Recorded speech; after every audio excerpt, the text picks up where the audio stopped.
সুপ্রিয় দর্শক মন্ডলী, আসসালামু আলাইকুম। আমি এই মুহূর্তে আছি দাগনভূঞা রাজাপুর ইউনিয়নের রাজাপুর স্কুল অ্যান্ড কলেজে। আপনারা দেখতে পাচ্ছেন আমার পেছনে হাজার হাজার ছাত্রছাত্রী, তারা সবাই এই স্কুল অ্যান্ড কলেজের প্রধান শিক্ষকের পদত্যাগ দাবিতে জড়ো হয়েছে।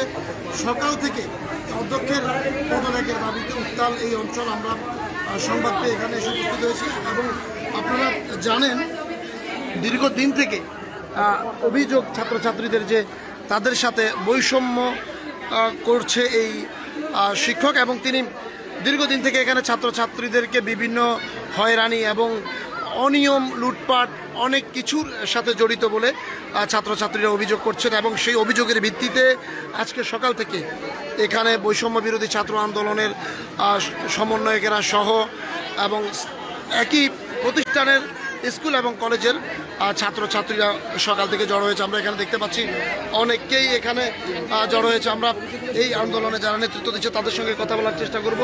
যে অধ্যক্ষ হিসেবে তিনি অনেক বৈষম্য করেছেন, তার প্রমাণস্বরূপ, এবং অন্যান্য অনেক দলীয় নেতা বা নেত্রী ছোট পোলাপানিকে দিয়ে রাজনীতি করিয়ে অনেক সুযোগ সুবিধা গ্রহণ করেছেন। তার জন্য সেসব দাবি নিয়ে আমরা শুনেছি। আমরা মূলত রাজাপুর হাই স্কুল অ্যান্ড কলেজকে সম্পূর্ণ ছাত্র রাজনীতিমুক্ত ঘোষণা করে অধ্যক্ষ জনাব মুমিনুল হকের পদত্যাগের এক দফা দাবি নিয়ে আমরা একত্রিত হয়েছি। আমরা কেন মুমিনুল হকের পদত্যাগের দাবি জানাচ্ছি? তিনি প্রিন্সিপাল হিসেবে লেজুর ভিত্তিক রাজনীতি করেছেন। একজন প্রিন্সিপালের কখনোই ক্ষমতা থাকে না তিনি কোনো রাজনৈতিক দলের সাথে অংশগ্রহণ করবেন, কিন্তু তিনি কবিরহাট উপজেলার আওয়ামী লীগের বিজ্ঞান ও প্রযুক্তি বিষয়ক সম্পাদক হিসেবে দায়িত্বরত ছিলেন। এই ব্যাপারটা হচ্ছে উনি করতে পারেন না, এটা হচ্ছে ওনার প্রথম কথা। দ্বিতীয় কথা হচ্ছে যে কি আন্ডার মেট্রিক পোলাপাইন যারা হচ্ছে আসলে পড়াশোনা করে না, কিন্তু টোকাই পোলাপাইনদের দিয়ে রাজনীতি করে আমাদের যারা ছাত্রছাত্রী ছিল তাদেরকে বিভিন্ন ইফটিজিং, তারপরে সিগারেট, অন্যান্য বিষয়গুলো উনি উচ্ছৃঙ্খলতার সৃষ্টি করেছেন। সেই ব্যাপারে তিনি যথেষ্ট চুপ ছিলেন। ছাত্র ও অভিভাবকদের সাথে বিনা বেতনের আচরণ করেছেন। কখনো কোনো অভিভাবকের সাথে, আমি গ্যারান্টি দিয়ে বলছি, কেউ এই কথা বলতে পারবেন না কোনো অভিভাবকের সাথে তিনি কখনো সুন্দরভাবে কথা বলেছেন। তিনি একজন প্রতিষ্ঠানের প্রধান হিসেবে তার উচিত ছিল তিনি সুন্দরভাবে কথা বলবেন। শিক্ষকদের কণ্ঠরোধ এবং তাদের মতামতকে কখনোই তিনি প্রাধান্য দেন না। তিনি কখনোই কোনো শিক্ষককে কোনোভাবে কথা বলতে দেন নাই। সকল শিক্ষককে ওনার কী বলে কর্মচারী হিসেবে দেখেছেন, ওইভাবেই তিনি কথাবার্তা বলতেন। গরিব ছাত্রদের অসহযোগিতামূলক আচরণ করেছেন। কখনো আমাদের অ্যালামনাই যারা আছে, আমাদের প্রাক্তন বড় ভাইরা যারা আছে, তারা যখন কোনো সহযোগিতা করতে চাইছিলেন উনি প্রধান হিসেবে কখনো তাদেরকে এই অনুমতিটি পর্যন্ত দেন নাই। দুর্নীতি কথা বলেন। সবচেয়ে গুরুত্বপূর্ণ কথা যেটা, গত কিছুদিন আগ পর্যন্ত জামায়াত বা ছাত্র শিবির বাংলাদেশে কোনো নিষিদ্ধ সংগঠন ছিল না বা কোনো রাজনীতি ছিল না। আমি রাজনীতির বিষয়ে কোনো কথা বলতে চাই না, কিন্তু 2017 সালের কিশোর কণ্ঠ একটা মাসিক কিশোর কণ্ঠ সরবরাহের কারণে 2 জন ছাত্রকে 26 দিন কারাভোগ করিয়েছেন। 2 জন ছাত্রকে 26 দিন কারাভোগ করিয়েছেন। উনি আমাদের এই প্রতিষ্ঠানের প্রধান, উনি হচ্ছেন এখানকার প্রশাসন।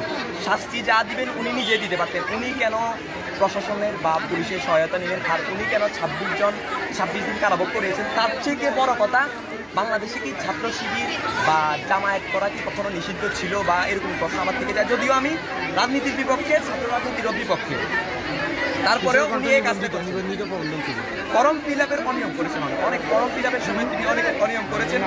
জবাবদিহিতা উনি কখনোই করেন নাই। করার প্রতি জবাবদিহিতা করবে বা কোনো গভর্নিং বডি বা অন্যান্য যে বিষয়গুলো উনি কখনোই করেন নাই। এলাকার সম্মানিত ব্যক্তি এবং এই প্রতিষ্ঠানের আজীবন দাতা যারা সদস্য উনি কখনো মূল্যায়ন করেন নাই। প্রতিষ্ঠানের শিক্ষা ব্যবস্থাকে ব্যবহার করেছেন। আমাদের ঐতিহ্যবাহী এই প্রতিষ্ঠান অনেক আগে অনেক ভালো রেজাল্ট ছিল, অনেক বড় বড় জায়গা আমাদের সিনিয়র বাইরে আছে, কিন্তু বিগত কয়েক বছর উনি যখন দায়িত্বে ছিলেন কেউই ভালো জায়গায় নাই, কোনো একটা ভালো ফলাফল নাই। আমাদের এরকম অন্যান্য আরও অনেক অনিয়মের সাথে তিনি জড়িত ছিলেন। এইসব অনিয়মগুলোকে আমরা একসাথে, এতদিন স্বৈরাচার সরকার ছিল, উনি তাই পার পেয়ে গেছেন। এখন স্বৈরাচার সরকার নেই, ওনারও পার পাওয়ার কোনো সুযোগ নেই। কোনো প্রশাসন, কোনো কেউ ওনাকে যদি সহযোগিতা করতে চান আমরা প্রয়োজনে তার বিরুদ্ধে ব্যবস্থা নেব। ধন্যবাদ। সুপ্রিয় দর্শকবৃন্দ, আপনারা দেখতে পাচ্ছেন আসলে হাজার হাজার ছাত্রছাত্রী একসাথ হয়ে এখানকার অধ্যক্ষ মুমিনুল হকের পদত্যাগ দাবি করছে। এবং আমাদেরকে কিছু ছাত্র জানাচ্ছিল যে তার দুর্নীতির একটা বিষয় দেখানোর চেষ্টা করছিল, যে বরাদ্দকৃত অর্থ 3 লক্ষ টাকা বাস্তবায়নে জেলা পরিষদ ফেনী শ্রেণীকক্ষ মাঠ সংস্কার, তারা ছাত্ররা জানাচ্ছে যে আসলে এই কাজটি সম্পন্ন হয়নি, কিন্তু 3 লক্ষ টাকা এই 3 লক্ষ টাকা প্রিন্সিপাল স্যার খেয়ে ফেলেছেন। তো আসলে এটাই এরকম অনেকগুলো অভিযোগের ভিত্তিতে এবং দীর্ঘদিন থেকে তার দুর্নীতি এবং ছাত্রদের সঙ্গে শিক্ষক সুলভ আচরণ না করা, এরকম অনেকগুলো অভিযোগের ভিত্তিতে তারা এই মুহূর্তে এই আন্দোলনে এক দাবি নিয়ে দাঁড়িয়েছেন। তারা মমিনুল হক সাহেবের পদত্যাগ চান। যদিও আজকে আমরা এখানে এসে অধ্যক্ষ সাহেবকে পাইনি, তিনি সরকার পতন হওয়ার পর থেকে, দেশ দ্বিতীয়বারের মতো স্বাধীন হওয়ার পর থেকে তিনি প্রতিষ্ঠানে আসছেন না এবং ছাত্ররা জানাচ্ছেন যে তিনি তার অপকর্মের ভয়েই এখানে আসছেন না। তো এ ছিল এখানকার পরিস্থিতি। দাগনভূঞার রাজাপুর ইউনিয়নের রাজাপুর স্কুল অ্যান্ড কলেজ থেকে ইদ্রিস রিয়াদ, ফেনীর তালাশ।